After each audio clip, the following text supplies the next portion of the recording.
Shows you how to calculate the pH of a weak acid solution using mass balance, charge balance, chemical equilibria, and successive approximations in Excel to iterate to a final pH.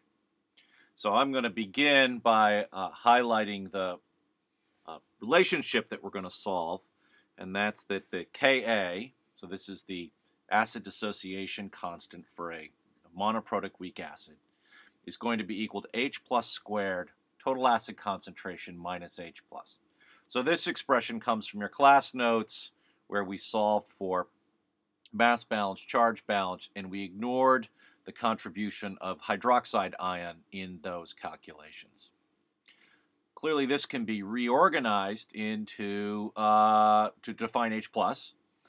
So H plus is equal to the square root of Ka times total acid minus H plus. And notice that I've put a subscript 1 and a subscript 2 on the H pluses, and that's to indicate the second calculation of H plus, and H plus 1 would be the initial estimate or calculated H plus concentration. So this is going to set us up for doing iteration. Now we'll come over to the meat of the spreadsheet. I'm going to begin by defining the total concentration. So this is the formal or analytical concentration of our weak acid, and in this case 10 millimolar or 0.01 molar. This is the pKa for this weak acid, and you would look those up in the back of your text for the particular weak acid that you're working with. I then calculate the Ka, 10 to the negative pKa. So that gets me set up.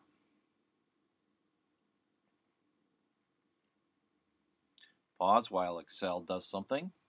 And now I'm going to cancel.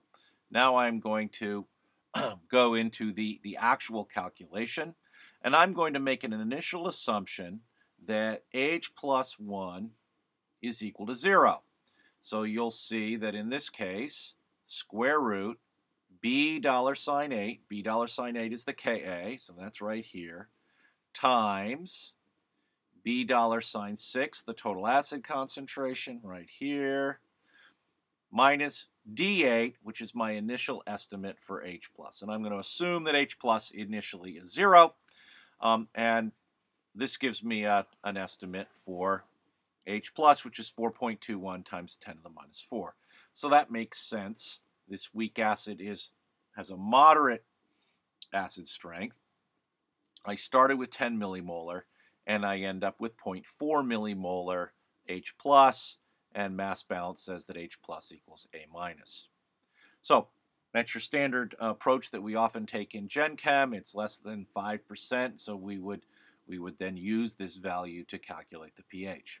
But clearly we can do a better job. And the way we can do a better job is to now take this value and plug it in for H1. So we're going to now notice that D8 is our approximation for H plus. Well, I have a value for H plus. Now it's 4.2 times 10 to the minus 4. So I'm now going to set D8 to D7. Now this is going to set up an error. And the reason it's going to set up an error is that I have a circular reference here.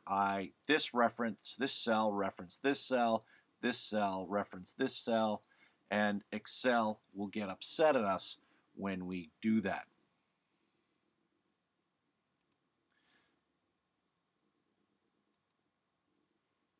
D7, notice this is using D8. So it's typical that Excel will give you an error message. In preparing this video, I've been playing around a little bit, and so the error message isn't popping up. But let me show you how to get rid of that circular reference error message. I go to Excel, I go to Preferences, I go to Calculation, and I allow it to iterate. I'm going to tell it that my maximum change is now going to be 1/100%. I tell it that I can only cycle 100 times. That's to keep it from going crazy if you set up a divergent function, and I hit OK. Now, notice what happened. 4.129, 10 to the minus 4, 4.129 times 10 to the minus 4. These two cells have iterated until the difference between them is less than 1 part in 10,000, and you can see that that's indeed the case. So this gives me now a much better approximation for H plus. From that H plus equals A minus. From that H plus calculation, I can calculate the pH, take the negative log. From mass balance, I can calculate HA. HA is simply the concentration of the total acid in its acid and base forms minus, in this case, A minus, which is HA. If I know HA, I know the total concentration, and I know A minus, I can calculate the alpha functions, the distribution functions. So alpha 0 is the fraction in the acid form, so that's HA over total acid.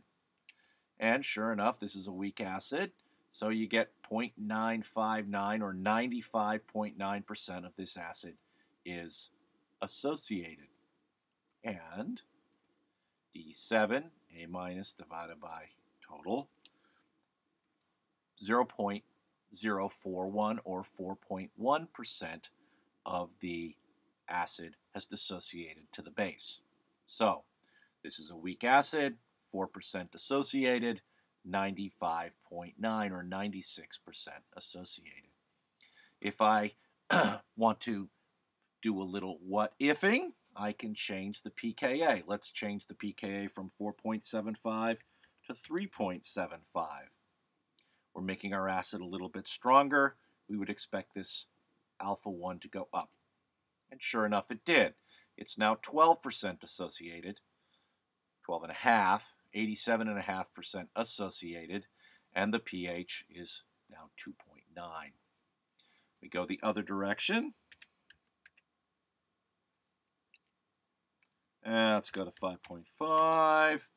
Now we're pH is 3.75, and we're at 98.2% associated and less than 2% dissociated. So this is an example of how you can use iteration in Excel to solve the pH of a weak acid problem. The next video will show how to do this for a weak base, and a final video will show how to do this including activity coefficient corrections.